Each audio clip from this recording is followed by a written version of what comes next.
नमस्कार, स्वागत है आप सभी का। आप देख रहे हैं वर्ल्ड कवरेज का नंबर 1 बुलेटिन, जिसमें लगातार हम चर्चा कर रहे हैं युद्ध के हालात अब किस मोड़ पर आ गए हैं। मैं हूं आपके साथ अंजलि, मेरे साथ आशीष है, करुणा शंकर है और मेहमानों का खास पैनल है।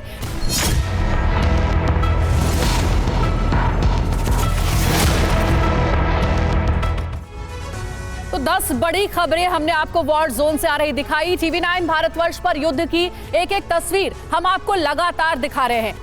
और सबसे बड़ी और अहम खबर, जापान को लेकर रूस का बहुत बड़ा बयान सामने आया है। जापान का सैन्यीकरण सुरक्षा के लिए खतरा है। होक्काइडो में मिसाइल तैनाती की तैयारी पर रूस का यह रिएक्शन आया है। जापानी डिफेंस मिनिस्ट्री ने जो बात कही थी कि मिसाइल तैनाती की जाएगी, उसके बाद रूस की तरफ से यह रिएक्शन आया है।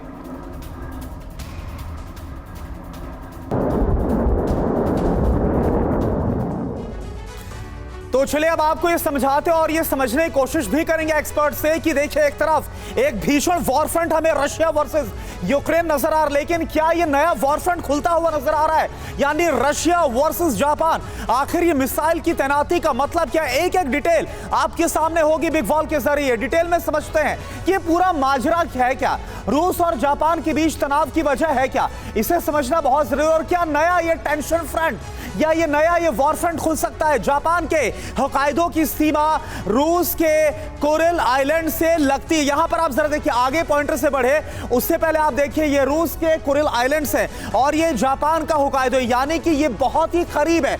यही वजह है कि टेंशन लगातार बढ़ती हुई नजर आ रही है। आगे देखिए, होक्काइडो में सुपरसोनिक मिसाइल तैनात करने की जो योजना है वो जापान की तरफ से तैयार की जा रही है। अब रूस ने क्या बोला ये भी आप समझिए। रूस की तरफ से यह बोला गया है कि अगर जापान ने इन मिसाइलों की तैनाती की तो तनाव और ज्यादा बढ़ेगा, यानी कि ये ना सिर्फ टेंशन वाला फ्रंट बल्कि ये आगे कुछ और भी ट्रिगर हो सकता है, इससे ज्यादा चीजें एस्केलेट भी कर सकती है। रूसी आइलैंड के पास जापान का सैन्य जमावड़ा मंजूर बिल्कुल नहीं होगा, ये वॉर कर दिया गया है रूस की तरफ से। अगली बड़ी बात क्या आ रही है, फटाफट देखिए। रूस ने साफ कह दिया है कि पूरे एशिया पैसिफिक के लिए ये बिल्कुल ठीक नहीं होने वाला है।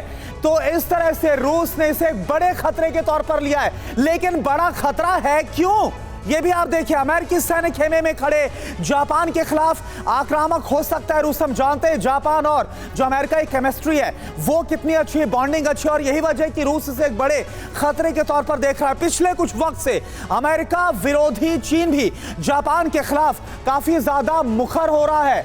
और देखिए क्यों ये एक बड़े खतरे के तौर पर समझ में आ रहा है। जापान के खिलाफ रूस चीन आपस में गठजोड़ बना सकते हैं और जापान के खिलाफ खड़े हो सकते हैं। तो रूस और जापान के बीच बढ़ते तनाव के बीच कुछ बड़े सवाल भी उठते हुए नजर आ रहे हैं। आइए उन सवालों पर गौर करते हैं, क्यों आज हम इस पर चर्चा कर रहे हैं। पहला बड़ा सवाल आप देखिए, क्या पुतिन कीव के बाद अब टोक्यो में तबाही मचाएंगे, जो जापान से बड़ा खतरा जिसका आभास अब पुतिन कर रहे हैं। अगला बड़ा सवाल, क्या 2023 में रूस और जापान के बीच युद्ध होगा? क्या दुनिया एक और बड़ा विध्वंस देखने वाली है? क्या जल्द ही दुनिया रूस का नया वॉर फ्रंट देखेगी, जो होगा रशिया वर्सेस जापान?